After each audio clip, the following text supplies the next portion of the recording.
Hello, welcome back to the Luke Fisher review a horror movie. Today we are reviewing Undertone, this new horror movie that's came out, and of course the classic, the scariest movie of all time. Whoa! You know, they did that. Everyone saw it, was like, okay, well, clearly this is not The Exorcist if you're a Gen Xer. If you're Gen Zer, this is not Sinister. If you're a millennial, this ain't Scream. So, it's none of those. It's not scary.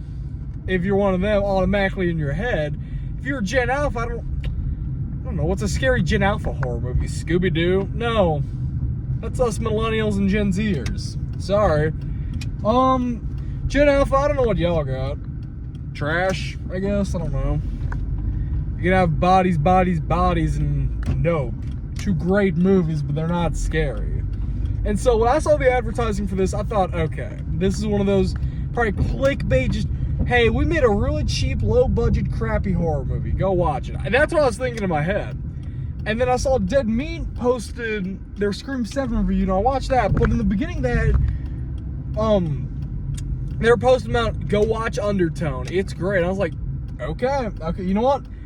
A pretty credible source to go watch horror movies from. I mean, probably the biggest horror channel I can think of all time, personally. One of my favorites, if not my favorite. And so I thought, okay, they're a credible source. They're saying it's good, so I'm going to have a hope, and I'm going to trust their guts instead of my own and go watch this. And boy, let me tell you, I'm glad I listened to them and not myself, because this movie was it was good. Now, I can see a lot of y'all getting scared of it, because this is actually a pretty creepy film. This is a creepy film in concept, and in execution, it is even better, because you're watching this, I don't want to say on your seat, like on the edge of your seat, but like, oh, something's gonna happen, but like, you're leaning back in your chair wondering what is about to happen. The main story of this follows a podcaster and her friend Justin, podcastee co-host, and they get sent a file, 10 files, audio files specifically, from this random email. They have no idea who it's from, and they review, like, horror stories, I guess, on their podcast, from what I can assume. So they get sent these, and they decide to review them on the podcast, and each one, every time they keep listening, it gets creepier and creepier and creepier. Now, as for the other plot, this girl's mom, we follow through this character named Evie. Her mom is sick. I don't know what's happened to her. She's not been ate in 2 days, and she ain't been up in 2 days. But she's just kind of laying there looking pretty dead in her bed all day, if I'm being honest. And so they slowly start to review these audio files, and weird things start happening to this girl, Evie. Like, this little statue that was on her mom's bedside suddenly just appears. She moves it the very next day. It's there again, so she moves it again, and it's back. I know, creepy, right? A lot of this movie has I don't want to say religious elements. That's not the right way of saying that. But there are a lot of religious feels in a way. Not in, like, I don't know, a Carrie way or an Exorcist way. More so in just like in some kind of way. I don't know. It's really hard to explain the religious elements of this. Because the main villain is this demon named Athasu. Kind of reminds me of Pazuzu from The Exorcist. A lot of similarities here between them and The Exorcist. It's named Athasu, and from what I gathered, this queen wanted to have a kid, couldn't have it, so she ended up dying by the king, by being hanged, and so now her spirit roams free around the earth, causing abortions and deaths of women. And so in the audio files, we follow through this couple named Mark and Janae, something like that, Jenna, I think, as they are expecting a kid, and towards the middle end, it gets revealed that Mark and Jenna died by falling down their stairs, and they didn't get to have that kid. They were planning, they didn't get to have it though. And so, what I really like about this is as the audio files play through each scene, we see those same reenactments of what's happening to them, almost in a way happening to this mother, like in the house.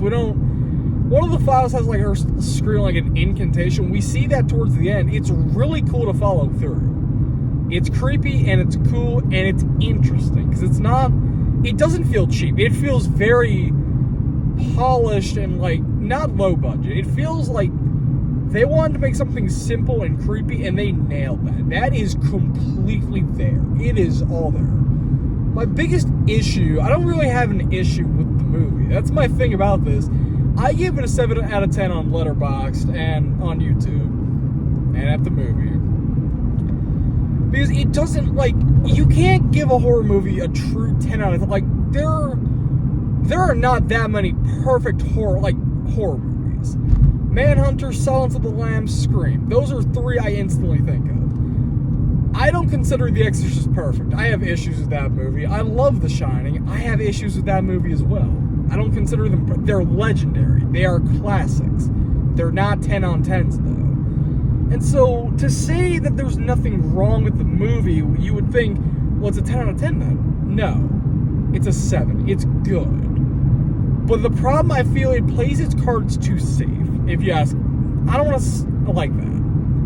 It plays its cards too safe. It knows what it is, and it just sticks to what it is. It doesn't do anything extra, it doesn't do anything less. It just sticks to what it is and what it knows it is. Whereas with Scream, you could say, it explores horror, comedy, it's meta, it's funny, it's directed great. Not that this isn't directed great, it's directed good. But there's nothing in this where I'm calling it like a stand, like this is not gonna go down as an iconic horror movie. This is not, sorry y'all, my phone got overheated while driving, but like I was saying, this is not gonna go down as one of the most iconic horror movies of all time, let alone of this decade, I will say. This is a good movie, and not every horror movie is gonna be a masterpiece, nor is it gonna be the worst horror movie of all time. Clearly not. You need the good, the bad, and the mediocre. In this case, this is good. There's nothing, it's just good. There's not any complaints here of, well, it's good, but they could have done, no, there's none of that. There's just, it's good.